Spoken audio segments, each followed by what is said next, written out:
Assalamualaikum warahmatullahi wabarakatuh. Nama saya Faikratul Hikmah. Saya dari kelas 1C PAI. Di sini saya akan menjelaskan tentang tradisi Islami dan dalil-dalilnya. Yang pertama, aktualisasi bid'ah hasanah dalam perspektif Al-Quran dan hadis. Tema bid'ah selalu hangat dan aktual untuk dibicarakan. Hal ini di samping karena memang banyak yang terjadi problem di masyarakat yang berkaitan dengan bid'ah.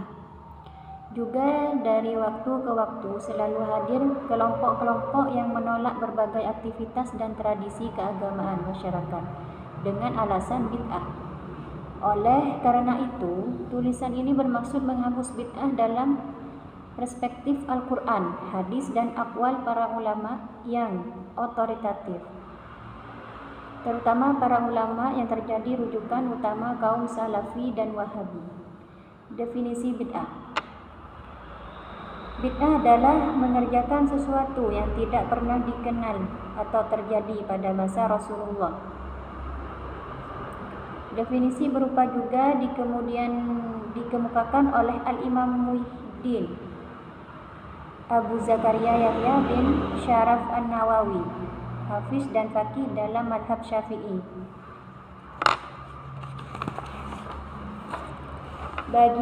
Pembagian bid'ah. Secara garis besar, para ulama membagi bid'ah menjadi dua, yaitu bid'ah hasanah dalam kurung bid'ah yang baik dan bid'ah mazmumah dalam kurung bid'ah yang tercela. Dalam hal ini, Al-Imam Abu Abdullah Muhammad bin Idris Asy-Syafi'i, mujtahid besar dan pendiri madhab Syafi'i yang diikuti oleh mayoritas Ahlus Sunnah wal Jamaah. Bahkan dalam Syarh Sahih Muslim dan Raudhah At-Talibin, Al-Imam An-Nawawi membagi bid'ah tidak hanya menjadi dua bagian. Bahkan beliau juga membagi bid'ah secara lebih rinci, yaitu menjadi 5 hukum sesuai dengan alur yang diikuti oleh mayoritas ulama. Pembagian bid'ah menjadi 2 dan bahkan menjadi 5 juga dilakukan oleh Al-Hafiz Ibnu Hajar Al-Asqalani. Pembagian bid'ah menjadi 5 juga dilakukan oleh Al-Imam Muhammad bin Ismail Al-Amir Asy'ani, ulama Syiah Zaidiyah yang dikagumi oleh kaum Wahabi. Al-Imam Muhammad bin Ali Asy-Syaukani, ulama Syiah Zaidiyah yang dikagumi kaum Wahabi, juga membagi bid'ah menjadi 2 bahkan menjadi 5 bagian dalam kitabnya Nail Al-Autar yang telah diterbitkan dalam bahasa edisi Indonesia oleh kaum Wahabi. Al-Syaukani mengutip pernyataannya Al-Hafiz Ibnu Hajar dalam Fathul Bari tentang pembagian bid'ah tanpa memberinya komentar.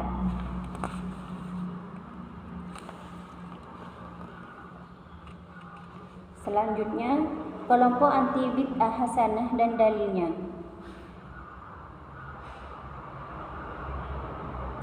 Sebelum pemaparan dalil-dalil bid'ah hasanah, perlu disebutkan di sini hadis yang dijadikan sebagian kalangan untuk menolak adanya bid'ah hasanah.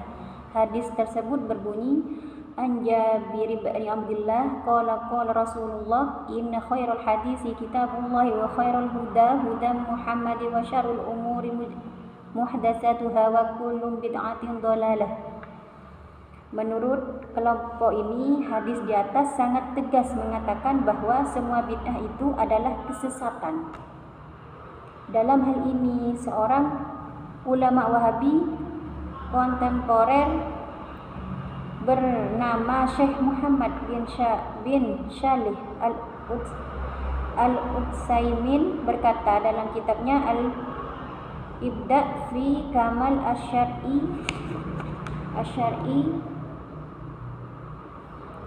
wa Qadhar al-Ibtida', kreasi tentang kesempurnaan syarak dan bahayanya bid'ah.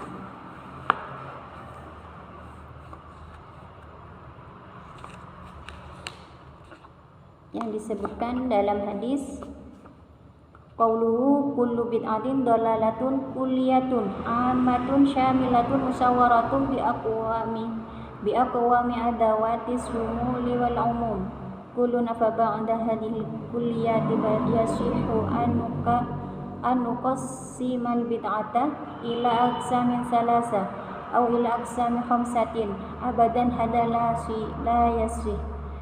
Pernyataan di atas memberikan pengertian bahwa hadis semua bid'ah adalah sesat, bersifat general, umum dan menyeluruh terhadap seluruh jenis bid'ah tanpa terkecuali, sehingga tidak ada satupun bid'ah yang boleh disebut bid'ah hasanah, apalagi disebut bid'ah mandubah yang mendatangkan pahala bagi pelakunya. Alasan utama Utsaimin menolak pembagian bid'ah adalah adanya kosakata kullu dalam redaksi hadis di atas yang berarti semua.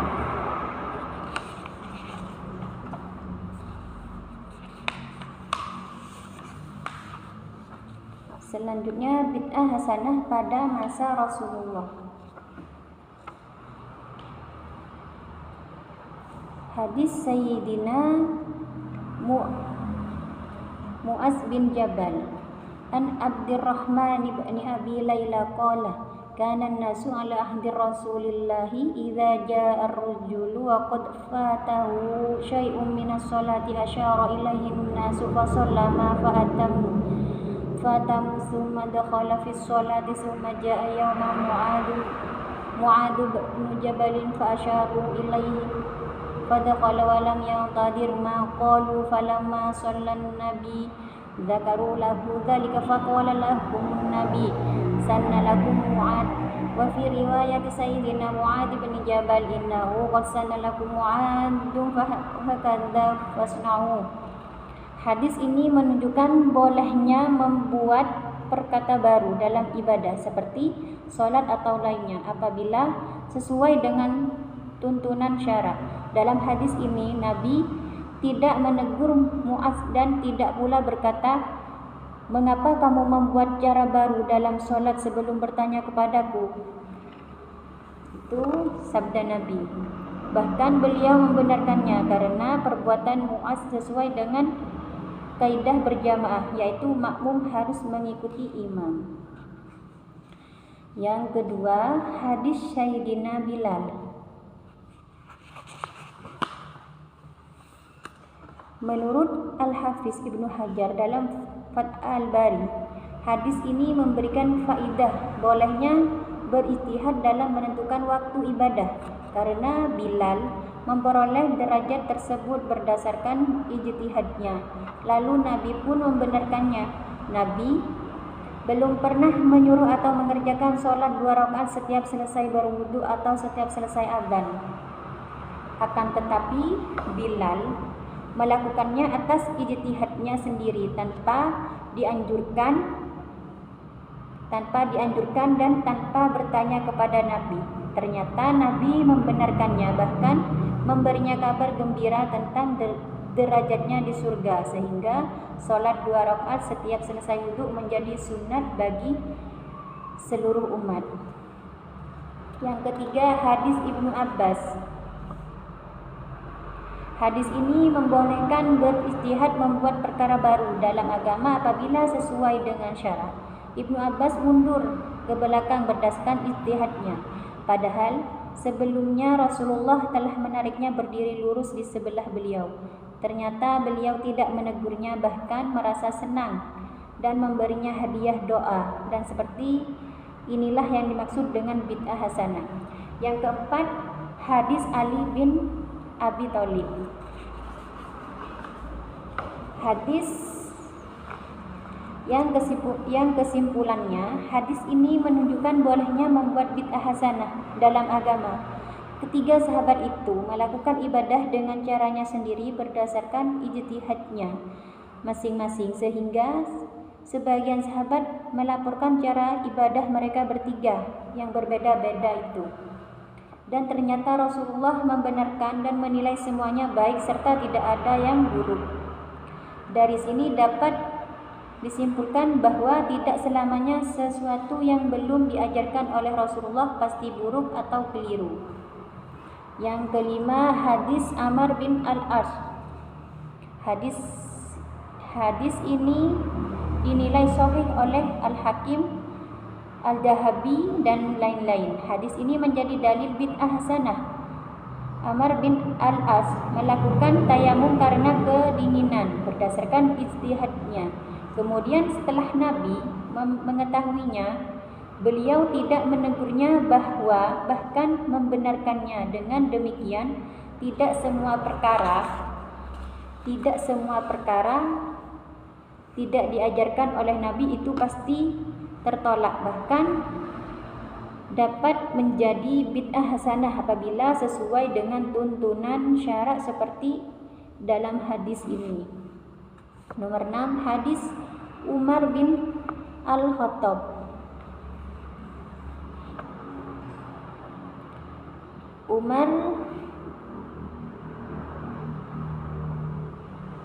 Umar berkata, seorang laki-laki datang pada saat sholat berjamaah didirikan. Setelah sampai di syaf, laki-laki itu berkata, Allahu Akbar kabira walhamdulillahi katsira wa subhanallahi bukratan wa asila. Setelah Nabi selesai sholat, beliau bertanya, siapa yang mengucapkan kalimat tadi? Laki-laki itu menjawab, saya, ya Rasulullah. Demi Allah, saya hanya bermaksud baik dengan kalimat itu. Beliau bersabda, sungguh aku telah melihat pintu-pintu langit terbuka menyambut kalimat itu. Ibnu Umar berkata, aku belum pernah meninggalkannya sejak mendengarnya. Diriwayatkan oleh HR Muslim. Yang ketujuh, hadis Rif'ah bin Rafi. Yang kesimpulannya, kedua sahabat di atas mengerjakan perkara baru yang belum pernah diterimanya dari Nabi, yaitu menambah bacaan zikir dalam iftitah dan zikir dalam i'tidal. Ternyata Nabi membenarkan perbuatan mereka, bahkan memberi kabar gembira tentang pahala yang mereka lakukan. Karena perbuatan mereka sesuai dengan syarat, di mana dalam i'tidal dan iftitah itu tempat memuji kepada Allah. Oleh karena itu, Al-Imam Al-Hafiz Ibnu Hajar Al-Asqalani menyatakan dalam Fath Al-Bari bahwa hadis ini menjadi dalil bolehnya membuat zikir baru dalam sholat, selama zikir tersebut tidak menyalahi zikir yang matsur datang dari Nabi, dan bolehnya mengeraskan suara dalam bacaan zikir selama tidak mengganggu orang lain. Selanjutnya, bid'ah hasanah setelah Rasulullah Shallallahu Alaihi Wasallam wafat. Yang pertama, penghimpunan Al-Quran dalam mushaf. Umar mengusulkan penghimpunan Al-Quran dalam satu mushaf. Abu Bakar mengatakan bahwa hal itu belum pernah dilakukan oleh Rasulullah, tetapi Umar meyakinkan Abu Bakar bahwa hal itu tetap baik walaupun belum pernah dilakukan oleh Rasulullah. Dengan demikian, tindakan beliau ini tergolong bid'ah, dan para ulama sepakat bahwa menghimpun Al-Quran dalam satu mushaf hukumnya wajib, meskipun termasuk bid'ah agar Al-Quran tetap terpelihara. Yang kedua, sholat tarawih. Yang ketiga, azan Jumat. 4. Sholat sunnah sebelum sholat id dan sesudahnya. 5. Hadis talbiyah. 6. Redaksi sholawat Nabi.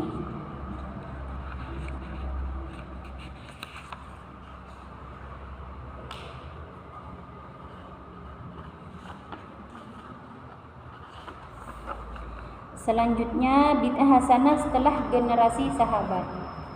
Setelah generasi sahabat punah, dari waktu ke waktu kaum muslimin juga masih melakukan kreasi-kreasi yang diperlukan dan dibutuhkan oleh umat sesuai dengan perkembangan zaman yang harus diikuti dengan kecekatan dalam bertindak. Beberapa kreasi kaum muslimin setelah generasi sahabat dan kemudian diakhiri sebagai bid'ah hasanah adalah seperti berikut ini. Yang pertama, pemberian titik dalam penulisan mushaf.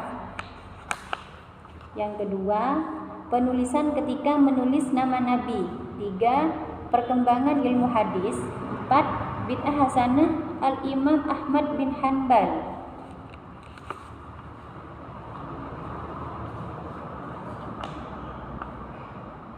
Selanjutnya, membedah tradisi.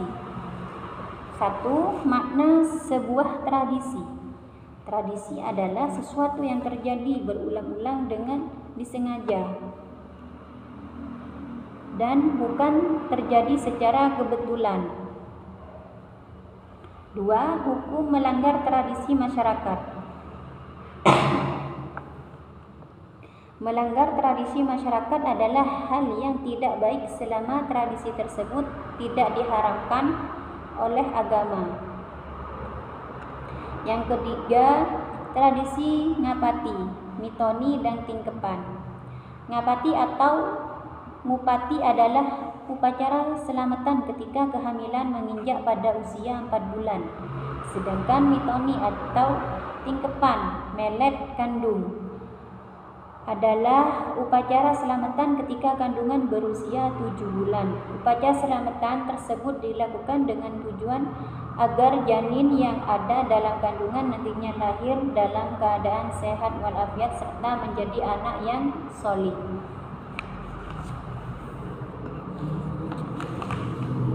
Yang keempat, mengiringi jenazah dengan bacaan tahlil. Mengiringi jenazah dengan bacaan tahlil adalah boleh. Bahkan ada riwayat yang menyebutkan bahwa hal tersebut dilakukan oleh Rasulullah. Yang kelima, hukum melakukan talqin mayit. Talqin saat sakarat al-maut, yakni mentalqin orang yang akan meninggal dunia sebelum nafasnya sampai di tenggorokan. Yang kedua, talqin saat pemakaman jenazah. Imam An-Nawawi dalam Al-Azkar menjelaskan bahwa membaca talqin untuk mayit setelah dimakamkan adalah perbuatan sunnah.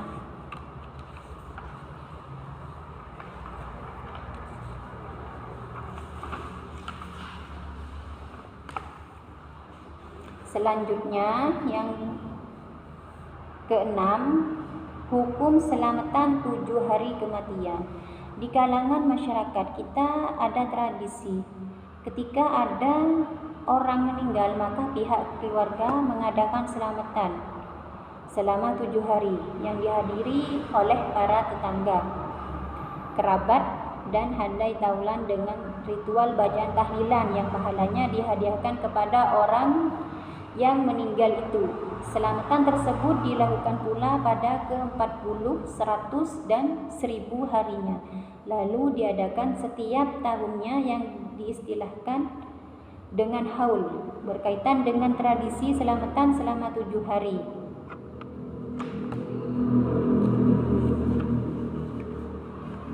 Yang ketujuh, jamuan makan kepada para pentakziah.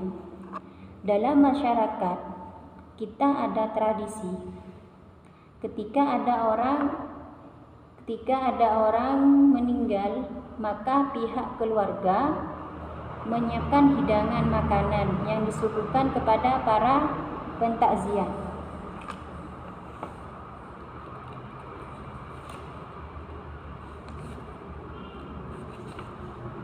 Yang ke-8, tahlil fida atau tebusan. Ada tradisi di sebagian masyarakat kita ketika ada keluarga meninggal dunia maka dibacakan tahlil, yaitu la ilaha illallah sebanyak 70.000 kali dan pahalanya dihadiahkan kepada mayit agar terbebas dari siksa neraka.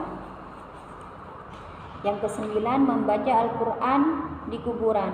Seringkali kita jumpai kaum muslimin berziarah ke makam para wali maupun makam orang tua, lalu membaca Al-Quran di sisi makam yang dimaksud. Hal tersebut boleh dan baik untuk dilakukan. Bahkan membaca Al-Quran di kuburan termasuk tradisi kaum salaf sejak generasi sahabat.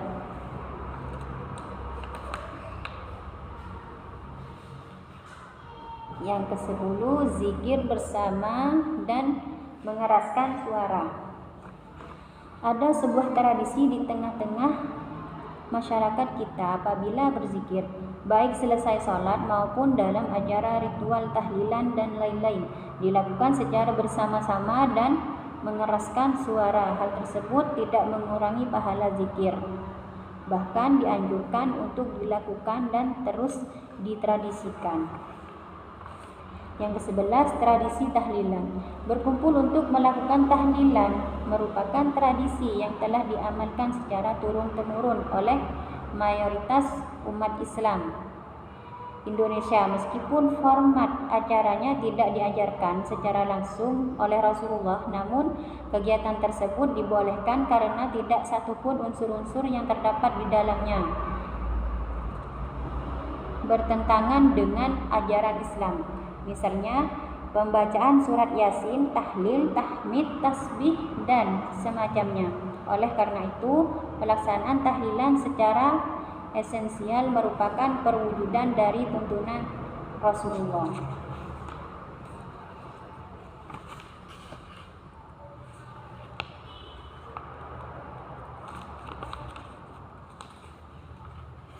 Yang 12, tradisi yasinan.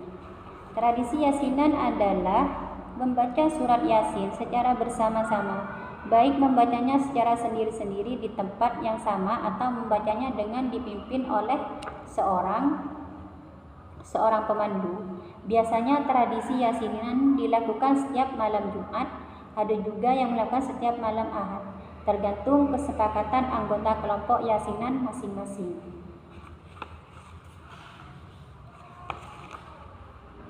13, tradisi Maulid Nabi. Setiap bulan Rabiul Awal tiba, mayoritas kaum muslimin di berbagai belahan dunia mengadakan upacara perayaan Maulid Nabi. Dalam acara tersebut biasanya dibacakan syirah dan biografi kehidupan Nabi mulai kelahiran hingga wafatnya.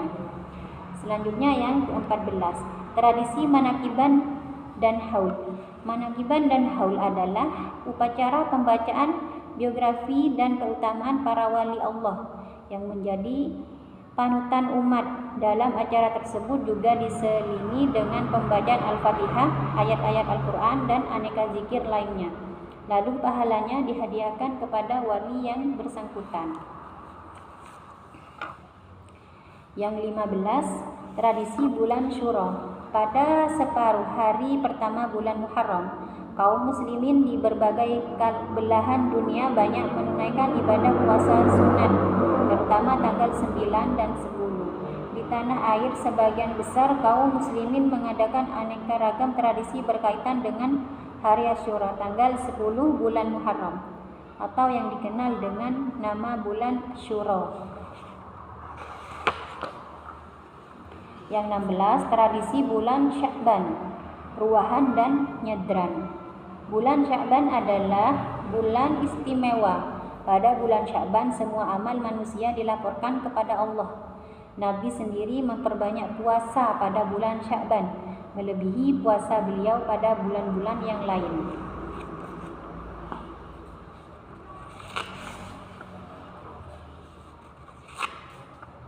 17, istighosah dan tawassul.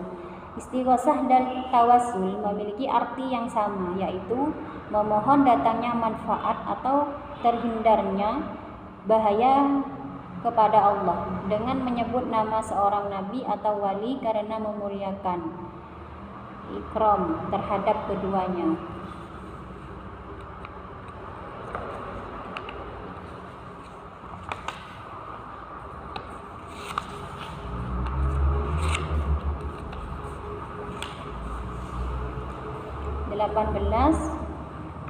Khasiat ayat Al-Quran, hizib dan doa. Mengamalkan doa-doa hizib dan memakai azimat pada dasarnya tidak lepas dari ikhtiar seorang hamba yang dilakukan dalam bentuk doa kepada Allah.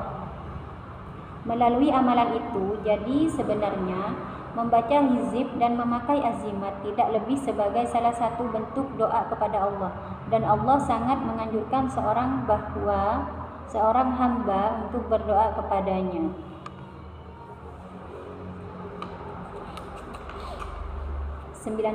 Salat sunnah qobliyah Jumat sebelum khutbah dikumandangkan oleh khatib.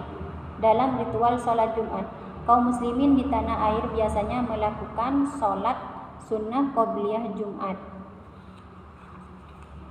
Yang ke-20, ziarah kubur. Apabila kita berkunjung ke makam para wali, misalnya Wali Songo, kita temukan kaum muslimin berbondong-bondong datang melakukan wisata religi dengan tujuan mencari berkah. 21. Tradisi bulan Syafar. Pada bulan Syafar, banyak sekali kaum muslimin di tanah air yang melakukan tradisi bersedekah dengan membuat bubur Syafar.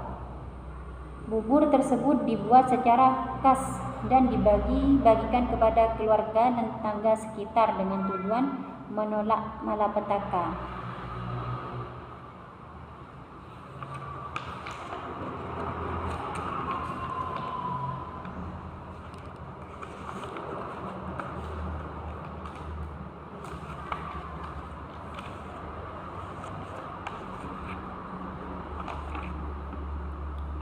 Hal tersebut dilakukan karena ada sebuah hadis sahih berikut ini. An Abi Hurairah qala inna Rasulullah qala la adwa wala safara wala hamah. Dari Abu Hurairah, Rasulullah bersabda, tidak ada penyakit menular, tidak ada kepercayaan datangnya sial dari bulan Syafar, tidak ada kepercayaan bahwa orang mati rohnya menjadi burung yang terbang. Diriwayatkan oleh Imam Al-Bukhari dan Imam Muslim.